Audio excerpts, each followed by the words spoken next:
Assalamualaikum warahmatullahi wabarakatuh. Perkenalkan, kami dari kelompok 7 yang beranggotakan Dendi, Evi, Isni, dan Pratama.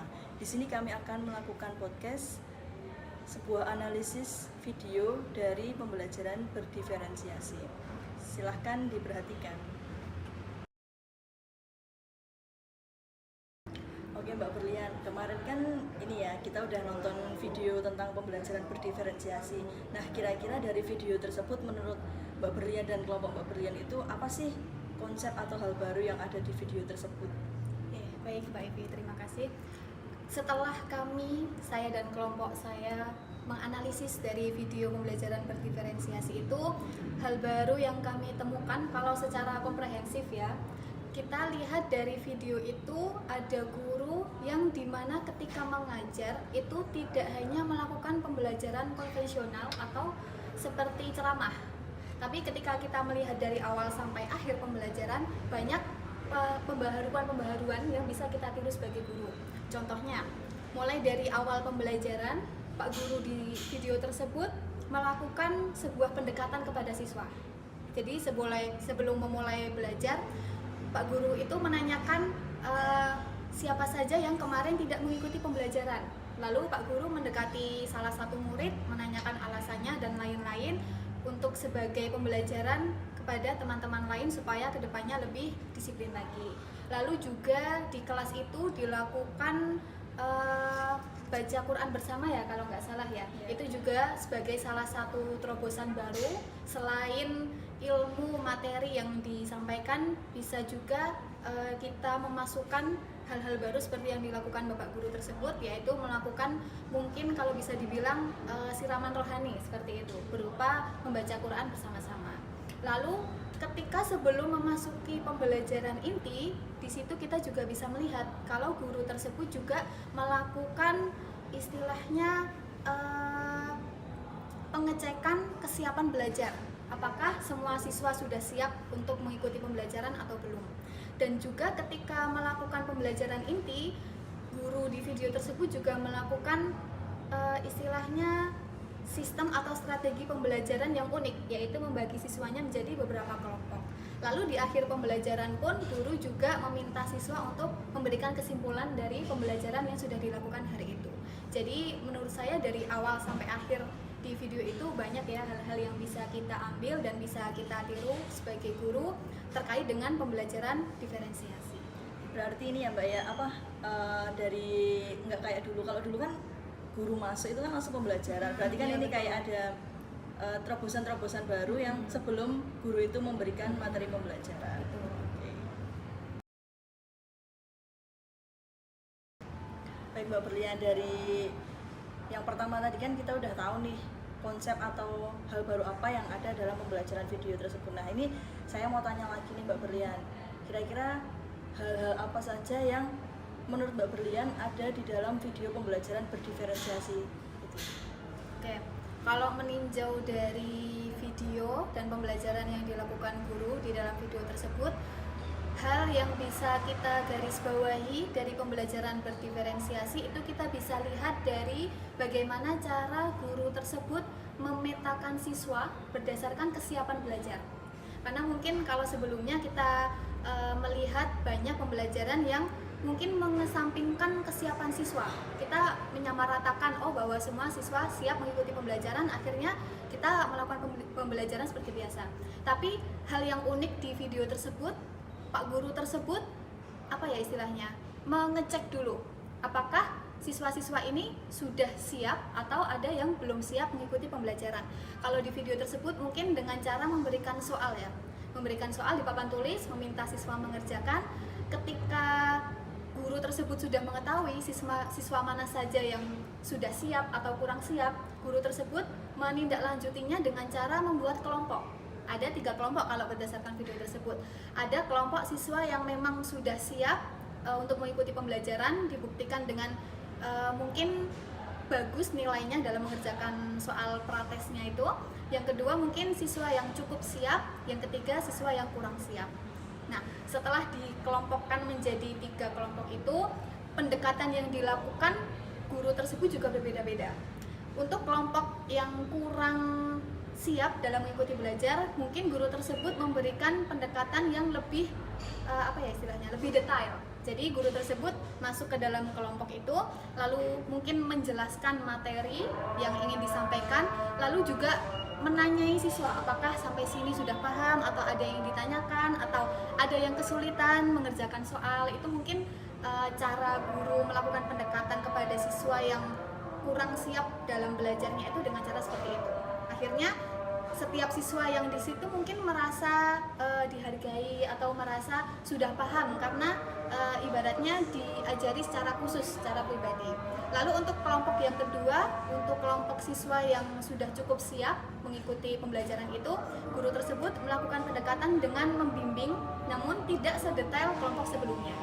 Lalu untuk kelompok yang ketiga, yaitu untuk kelompok siswa yang sudah siap mengikuti pembelajaran itu, guru hanya melakukan pembimbingan sekilas dan mengecek apakah jawabannya sudah benar, apakah siswa-siswa itu sudah benar-benar paham dengan materinya. Gitu. Jadi menurut saya itu hal yang bagus yang mungkin kita sebagai guru bisa tiru ya Mbak ya. Karena kalau kita memandang rata semua siswa memiliki kesiapan yang sama, itu mungkin tidak sejalan dengan konsep pembelajaran berdiferensiasi ini. Jadi untuk pendekatan yang dilakukan guru di video tersebut menurut saya sangat mencerminkan apa itu makna pembelajaran berdiferensiasi. Kurang lebih seperti itu sih Mbak.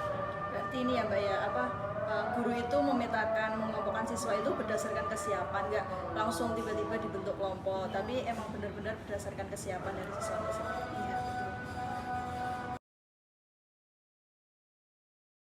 Nah Mbak Berlian, berdasarkan video tersebut kan pasti ada nih hal-hal sulit yang ditemui, ya nggak mungkin kan dari video tersebut ada kira-kira positifnya, pasti kan ada negatifnya. Nah kira-kira menurut Mbak Berlian dan kelompok nih, tantangan apa yang Mbak Berlian hadapi yang sesuai dengan video tersebut? Oh ya, sebenarnya ada dua Mbak Evi. Yang pertama mungkin dari segi fasilitas ya, karena walaupun pembelajaran di video tersebut sudah bersifat berdiferensiasi, namun ketika melakukan pendekatan atau strategi pengajaran, saya belum menemukan media-media yang mungkin menarik. Karena dilihat dari video tersebut, guru tersebut hanya mengajarkan materi secara lisan dan juga dengan pengerjaan soal. Mungkin belum ada teknik atau media menarik yang bisa dicoba atau bisa dilakukan selama pembelajaran. Gitu. Lalu yang kedua mungkin tantangannya ya, kita sebagai guru ketika ingin meniru hal tersebut, mungkin itu hal yang positif dalam artian ketika kita bisa mengetahui kesiapan siswa dan mengelompokkan seperti tadi, itu mungkin hal yang positif. Namun mungkin hal itu tidak bisa selalu kita laksanakan di setiap pertemuan, karena kan ketika kita mengajar ada jam yang terbatas ya, ada 1 jam pelajaran, 2 jam pelajaran, yang mungkin ketika kita selalu menggunakan teknik itu, kita selalu mengelompokkan siswa seperti itu, mungkin kurang efektif kalau dilakukan di setiap pertemuan, apalagi di setiap mapel kalau sistemnya seperti itu terus. Jadi mungkin kita butuh pembaruan atau pendekatan yang baru selain dengan membuat kelompok-kelompok seperti itu. Kurang lebih seperti itu. Berarti ini ya Mbak ya, selain dari kurangnya fasilitas, tantangan sebagai guru juga setiap pertemuan itu harus ada pembaruan, nggak monoton seperti itu. Ya mungkin di video itu sebagai salah satu bentuk yang bisa kita contoh.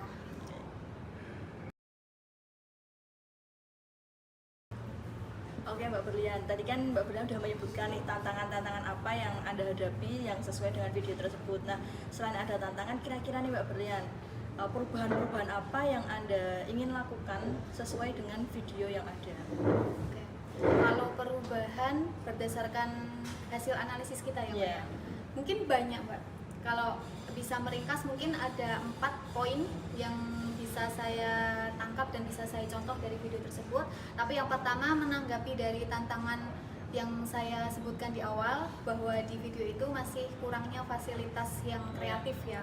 Mungkin ketika saya menjadi guru, saya bisa menciptakan atau mencari media ataupun strategi pembelajaran yang lebih unik, lebih variatif. Walaupun mungkin di video tadi sudah berdiferensiasi, cuman mungkin saya bisa menambahkan didukung lagi dengan media dan strategi yang lebih istilahnya kekinian gitu. Yeah. Karena anak sekarang kalau kita hanya memberikan ceramah mungkin bosan ya, jadi kita Benar-benar. bisa tindaki dengan memberikan media-media yang lebih menarik untuk siswa. Itu yang pertama. Kalau yang kedua yang bisa saya contoh itu kalau kita mereview lagi di awal video Mbak Evi, Yes. di situ Pak guru tersebut kan menanyai salah satu siswa Yeah. terkait kenapa tidak hadir di pertemuan sebelumnya, dan di situ siswa juga menjelaskan permasalahannya. Nah, kalau melihat dari kacamata guru BK ya, karena kita kan di sini posisinya sebagai guru BK, ketika kita melihat hal tersebut, saya rasa itu sedikit atau menyimpang dari kode etik sebagai guru BK atau sebagai konselor, karena ketika kita membahas permasalahan siswa itu ada asas kerahasiaan. Dalam artian kita tidak bisa mengungkap permasalahan siswa di depan umum. Kalau di video tersebut Pak Guru mengungkap permasalahan siswa di depan teman-temannya. Itu mungkin hal yang perlu kita guru BK sikapi. Kita harus bisa kalau bisa tidak meniru hal tersebut yang dilakukan guru tersebut, karena sekali lagi itu melanggar asas kerahasiaan. Itu yang kedua. Lalu yang ketiga, kita bisa mencontoh dari apa yang dilakukan guru tersebut. Kita sebelum memulai pembelajaran sebaiknya kita bisa memperhatikan dan mempertimbangkan tingkat kesiapan siswa seperti yang dilakukan guru tersebut, yaitu salah satunya dengan cara melakukan pretest atau memberikan soal. Itu salah satunya untuk mengetahui tingkat kesiapan belajar siswa. Lalu yang terakhir mungkin kalau saya lihat dari awal sampai akhir video tersebut, guru di video itu kalau menurut saya kurang memberikan apresiasi kepada siswa, Mbak. Iya. Karena kan mungkin guru itu memberikan pertanyaan atau memberikan soal atau meminta siswa memberikan kesimpulan. Nah, itu saya rasa sebagai bentuk apresiasi kita kepada siswa karena sudah berani bertanya, berani menjawab, berani maju di depan dan lain-lain, itu sebaiknya kita beri apresiasi. Paling minimal itu kita berikan tepuk tangan atau kita berikan pujian, supaya ketika siswa itu aktif di kelas, mereka merasa hal itu diapresiasi oleh kita sebagai guru. Mungkin itu sih Mbak, poin-poin yang mungkin bisa saya ambil dari video tersebut dan saya terapkan sebagai guru BK. Oke, semoga kita sebagai calon guru BK bisa menghadapi perubahan-perubahan itu ya Mbak Berlian. Oke, terima kasih atas podcastnya Mbak Berlian. Mohon maaf jika mengganggu waktunya. Terima kasih atas jawaban-jawaban yang Mbak Berlian berikan, itu sangat menyenangkan, sangat sesuai kan dengan video tersebut.